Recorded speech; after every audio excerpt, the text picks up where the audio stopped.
When dealing with pizza ovens, the question is, does shape matter? And the shape really doesn't matter depending on how the physics is functioning.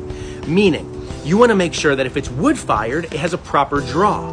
You want to make sure that the dome is truly domed. So for a wood-fired or single-chamber oven, that dome structure is important. It's not necessarily the shape, although a dome will cause the heat to circulate properly, but you want to make sure that it doesn't have flat components that are then going to experience stress that will decrease longevity. We at Fontana make sure that our ovens, especially our single-chambered ovens, are truly domed, front to back and side to side. It disperses that stress equally everywhere. So you have a literal tank that will guarantee you years and decades of use. That's why we have never had a single dome warranty claim on any of our single-chambered ovens, or dual-chambered ovens for that matter.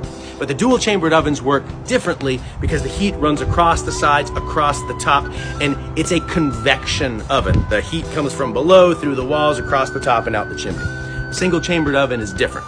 So make sure that when you're doing your research, your single-chamber oven does have a true dome, mostly for movement of air, sure, but for structural integrity.